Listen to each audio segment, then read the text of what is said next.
Hello, this is Dr. Mark Montiel, and this lecture is about the archetypes of the elder male psyche. And during the first part of this lecture, I'll be referencing James Hillman's The Force of Character and the Lasting Life. So in this book, Dr. Hillman asked the questions actually, why do we live so long? What does aging serve? What is its point? And proposes the idea that to confirm and fulfill character, additional years beyond middle age are required. He seeks to psychologize aging, discovering the soul in getting older, and views the process of aging as an art form. He writes, "What ages is not merely your functions and organs, but the whole of your nature, that particular person you have come to be and already were years ago. Character has been forming in your face, your habits, your friendships, your peculiarities, the level of your ambition with career and its faults. Character influences the way you give and receive. It affects your loves and your children. It walks you home at night and can keep you long awake." Hillman felt that the idea we are tied to and governed by our physiology dooms us and makes us victims of aging. It is character that governs us and governs our physiology as well.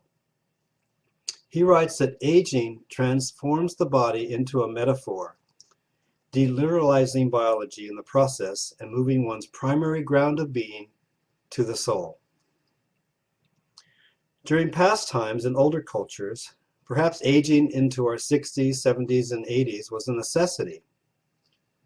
Old cultures, and many current indigenous ones, ritualize the formation of character through individual and group ceremonies such as initiations, vision quests, purification rites, ceremonial sacrifice, community rituals, and celebrations of the earth, moon, and sun, to name a few. Psychoanalysis fixated on childhood as the source of character development, failing to see that character truly develops in our later years. Biology and economics drives our Western view of aging as affliction, leaving us with two choices: a depressed surrender to the inevitable decay of our mind and body, or to take up a heroic program of spiritual growth and physical fitness. These ideas need replacement, as the main pathology of aging is our idea of aging. Dr. Hillman references a book, America the Wise, by Theodore Roszak, who writes that as the baby boomers form a new wave of the elderly, the sheer numbers could very well revolutionize our society, moving us from predatory capitalism and environmental exploitation to what he calls survival of the gentlest, tipping the balance to values seniors favor, values such as the alleviation of suffering, nonviolence, justice, nurturing, and maintaining the health and beauty of our planet. Hillman writes that each of us can help by dropping our old ideas of aging that keep our seniors from their true calling as our elders, and restoring the idea of character, which values the uniqueness of every individual. This task requires all of us to be curious and courageous. So at this point, I'd like to talk a little bit about archetypes. I'd like to begin with a quote by Jung. "Archetypes are like riverbeds, which dry up when the water deserts them, but which it can find again at any time. An archetype is like an old watercourse, along which the water of life flowed for centuries, digging a deep channel for itself. The longer it has flowed in this channel, the more likely it is that sooner or later the water will return to its old bed." And that's from the Collected Works, Volume 10, page 189. Aristotle described an archetype as an original form, and as an original from which derivatives or fragments can be taken. Archetypes inhabit the collective unconscious and can be described as ancient patterns of thought or imagery that shape our perception of the world. Each of us can fill the forms with personal experience or through a direct encounter with the archetype. Jung wrote, "The concept of the archetype is derived from the repeated observation that, for instance, the myths and fairy tales of the world literature contain definite motifs which crop up everywhere. We meet the same motifs in the fantasies, dreams, deliria, and delusions of individuals living today. These types of images and associations are what I call archetypal ideas. The more vivid they are, the more they will be colored by particularly strong feeling tones. They impress us, influence us, and fascinate us."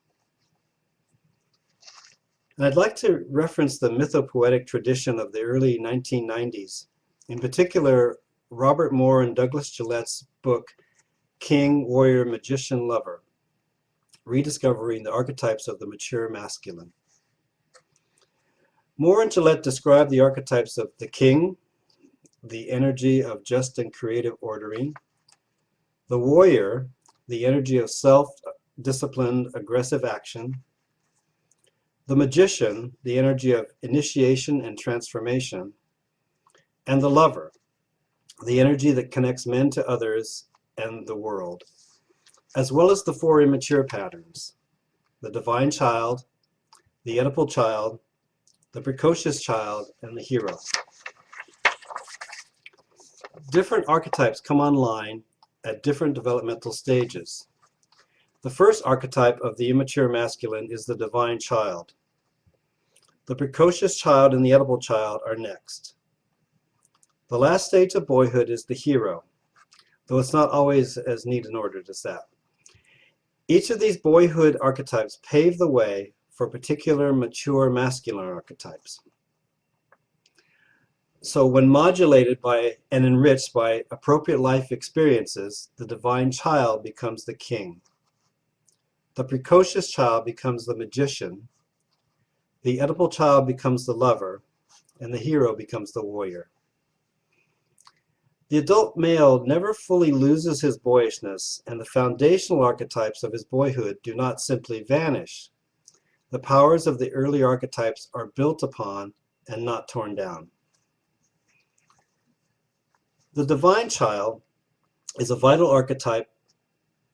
aspect of the archetypal self, that's self with a capital S, which is different from the ego. The divine child is the source of life and possesses magical, empowering qualities, and getting in touch with it produces an enormous sense of well-being, enthusiasm for life, and great peace and joy. The bipolar shadow expressions of the divine child are the high chair tyrant and the weakling prince. The king archetype carries the bipolar shadow of the tyrant and the weakling. The boy archetype of the hero, which has the bipolar shadow expressions of the bully and the coward, develops into the warrior archetype in the adult male. The bipolar shadow expressions of the warrior archetype are the sadist and the masochist. The boy archetype of the precocious child, which has the bipolar shadow expressions of the know-it-all trickster and the dummy, develops into the magician in the adult male. The bipolar shadow expressions of the magician archetype are the detached manipulator and the denying innocent one. The boy archetype of the Oedipal child, which has the bipolar shadow expressions of the mama's boy and the dreamer, develops into the lover in the adult male. The bipolar shadow expressions of the lover archetype are the addict lover and the impotent lover. In its fullness, the king archetype is a central archetype around which the psyche can be organized. The king can bring order, consolidate, create, and bless. Accessing the king requires us to disidentify our egos from the energy of the archetype, but stay in relationship to it, like a planet orbiting a star. It is the star that is the center of the universe, and the planet's task is to stay in orbit around it at the correct distance, not too far and not too close. In its fullness, the warrior archetype can be seen in the philosophy of the samurai, always ready to leap into battle with the full potential of the life force available to you. For the warrior, there is only one position in which to face the battle of life, head on, and there's only one direction, and that's forward. Another example of the warrior archetype is Don Juan, the Yaqui sorcerer written about by Carlos Castaneda. With clarity of mind, a warrior is a strategist and a tactician. He evaluates his circumstances accurately and adapts to every situation. If we are accessing the warrior appropriately, we will be energetic, decisive, courageous, enduring, and persevering, and loyal to a greater good beyond our personal gain. Caring for ourselves and others, we will be simultaneously detached, yet warm and compassionate and appreciative. We will choose our fights to make the world a better place. In its fullness, the magician archetype brings awareness and insight, leading to an acute sense of that which is not immediately apparent to everyone else, often beyond the commonsensical or limiting laws of nature. Much like the observing ego, detached from the ordinary flow of daily events, feelings, and experiences of the never-ending human drama, the magician can keep us insulated from the overwhelming power of other archetypes. The magician opens the gateway to the sacred time and space, which lies outside the norm. In this space, time stops and space collapses. In touch with the magician, we emerge from the sacredness with clarity of how to approach a problem or situation. In its fullness, the lover archetype brings an openness to the anima mundi, which contains the impressions and sensations of all living things. There is an inherent sensuality in this oceanic connection. It is a connection that is not primarily intellectual, but is emotionally, physically, or spiritually oriented. It is a consciousness of ascetics which fosters a mystical experience of life.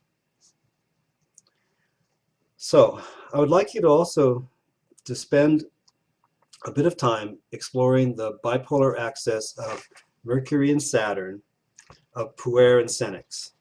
So please view the video by James Hillman on curing the Puer from Senex and Puer. Thank you.